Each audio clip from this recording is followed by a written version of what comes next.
राधे राधे दोस्तों, ज्ञान भरी कहानी यूट्यूब चैनल में आप लोगों का हम स्वागत करते हैं।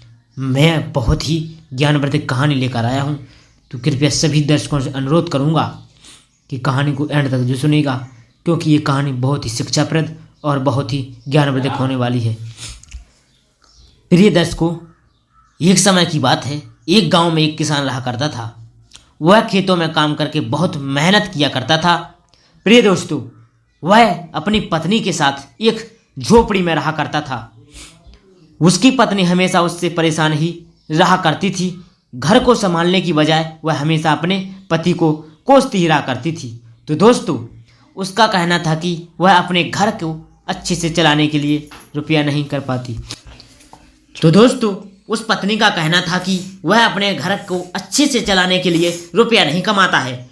तो दोस्तों, किसान भी हमेशा तनाव में ही रहा करता था। तब एक दिन किसान और उसकी पत्नी घर पर झगड़ा कर रहे थे। तब उस राज्य के राजा और रानी वहां से एक गांव का दौरा करने के लिए आए हुए थे। उनका रथ किसान की झोपड़ी के बाहर से होते हुए निकला। तो प्रिय दोस्तों, राजा और रानी ने किसान और उसकी पत्नी का झगड़ा सुनकर वहीं रुक गए। और रानी ने फिर राजा से कहा, महाराज, पत्नी चाहे तो घर भी बना भी सकती है, घर और बिगाड़ भी सकती है। तो दोस्तों, एक पत्नी को अच्छे से घर चलाने के लिए बहुत त्याग करने पड़ते हैं। अतः मैं चाहती हूँ कि 3 महीने के लिए मैं इस किसान के घर में रहूं। अपनी पत्नी की बात सुनकर राजा मान गया और किसान और उसकी पत्नी को बाहर बुलाया। तो दोस्तों, किसान से राजा ने कहा, हमने तुम्हारी सारी बातें और झगड़ा सुन लिया है। किसान से राजा ने कहा, प्रिय दोस्तों, किसान से राजा ने कहा, हमने तुम्हारी सारी बातें और झगड़ा सुन लिया है। महारानी ने फैसला किया है कि आज से वो 3 महीने के लिए तुम्हारे घर में रहेंगी महारानी। और दोस्तों, हमें भी हमारे राज्य की, राजा कहने लगा, हमें भी हमारे राज्य की खुशहाली चाहिए है। तो दोस्तों, तब तक तुम्हारी पत्नी महल में रह सकती है। सब राजी हो गए। प्रिय दोस्तों, रानी ने 3 महीने में घर की सफाई की और नई नई चीज़ें लाकर रख दी घर में। किसान को बचत करना सिखा दिया।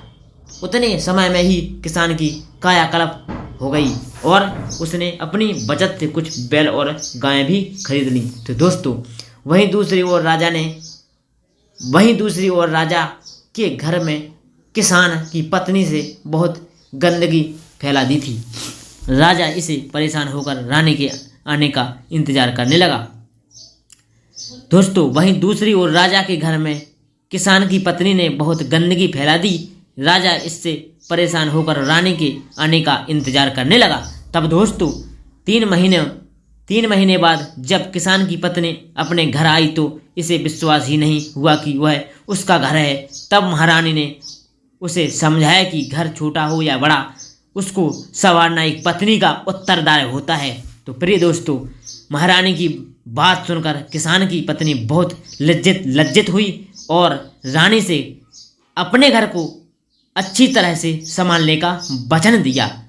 तो दोस्तों, उस किसान की पत्नी ने रानी से अच्छा घर संभालने का वचन दिया। तो दोस्तों, इस कहानी से हम यह सीखने को मिलता है, अपने पास जितना हो उसमें संतुष्ट रहना चाहिए और अपने आप को हमेशा विकसित करने की कोशिश करनी चाहिए। तो दोस्तों, इस कहानी से आपको बहुत कुछ सीखने को मिला होगा।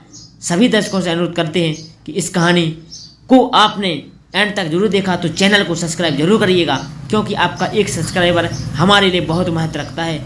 और ऐसी ही कहानी देखने के लिए हमारे चैनल पर बने रहें। तो तब तक के लिए अगली कहानी के साथ तब फिर मिलेंगे। तब तक के लिए राधे राधे प्यारे दोस्तों, जय श्री राम।